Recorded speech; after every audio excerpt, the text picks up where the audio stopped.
कि सर आप यहाँ पे शहीदों के लिए आए हैं, शहीदों का आप समर्थन करते हैं, तो जवान भी तो हमारे देश के एक अंग हैं, आप उनका समर्थन क्यों नहीं करते? कल उनके संसद में आम आदमी की पार्टी ने आप वन पेंशन की आवाज़ उठाई थी, उसके ऊपर आप क्या कहेंगे? देखिए, नंबर एक तो हम पॉलिटिक्स की बात नहीं करेंगे। दूसरा जो आपने पूछा वो एक साबका फौजी है, साबका फौजी एमएलए है, जिसके बारे में आप पूछे कादियन ने क्या बोला है? कुछ भी नहीं है। उसने विधानसभा में सिर्फ बोला कि इनका जो एरियर है वो नहीं मिला।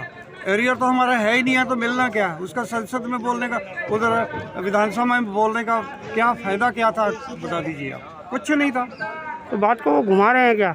नहीं, मैं बात को घुमा नहीं, आप नहीं, वो लोग बात को घुमा रहे हैं पार्टी वाले।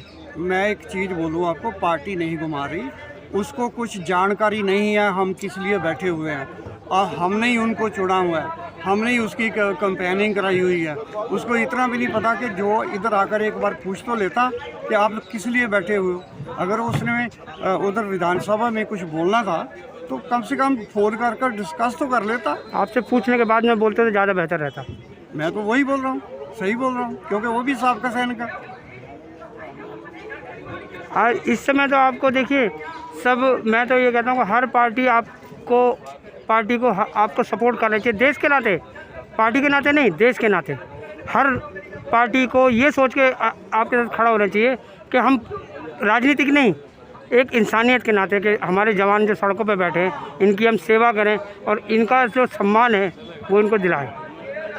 ऐसा है, हमारी जितनी भी कमेटी बनी है इंडिया लेवल की, उसमें यह फैसला किया गया कि हम पॉलिटिक्स को अपने इस डेमोस्ट्रेशन में शामिल नहीं करेंगे। हम अपने हक खुद लेना जानते हैं। हम किसी से ये अपेक्षा नहीं करेंगे कि हमारी कोई संसद में, पार्लियामेंट में, राज्यसभा में मांग उठाए। मांग किसको उठानी है? प्राइम मिनिस्टर साहब को।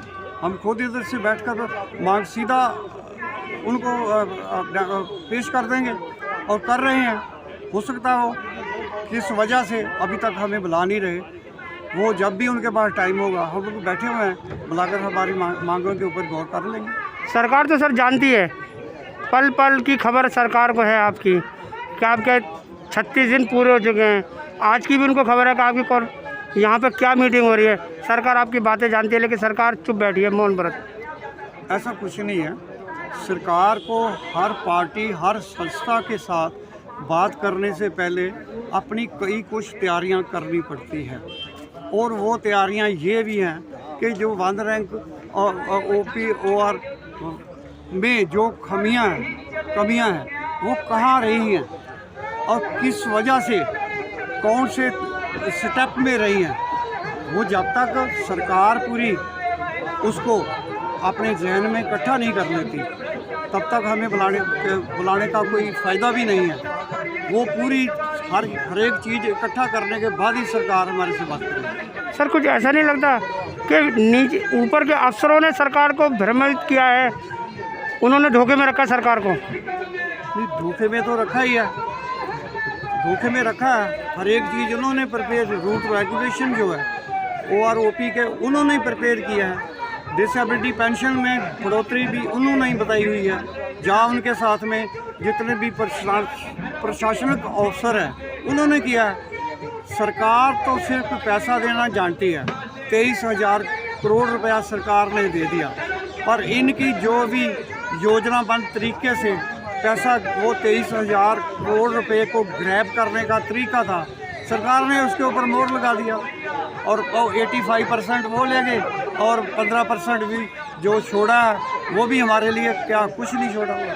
सर मोदी जी सैनिकों के लिए कहते हैं कि मेरी जान भी नौछावर है, यही गृह मंत्री जी कहते हैं, लेकिन ये जो मामला है आपका, बीच के सैनिकों ने, अफसर लोगों ने गड़बड़ किया है कि वो मोदी सरकार जी अभी भी आपकी बात सुनने के लिए तैयार है। नहीं, ऐसा है, प्राइम मिनिस्टर साहब ने ठीक किया। उन्होंने इनको बहुत बड़े अधिकारी समझकर भी ये झूठ नहीं बोलने वाले, और इनकी जो कुछ कहानी बढ़ाई हुई थी उसके ऊपर साइन कर दिए हैं। प्राइम मिनिस्टर साहब ने कोई गलती नहीं की।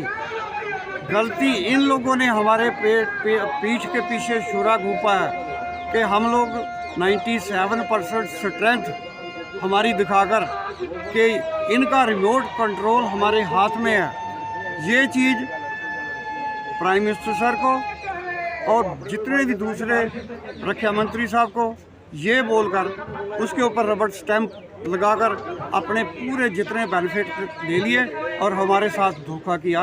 हमारे सेना के ही बड़े बड़े अफसरों ने। सर आपके नाम पर पैसा लिया गया और अपने में आपस में बांट लिया।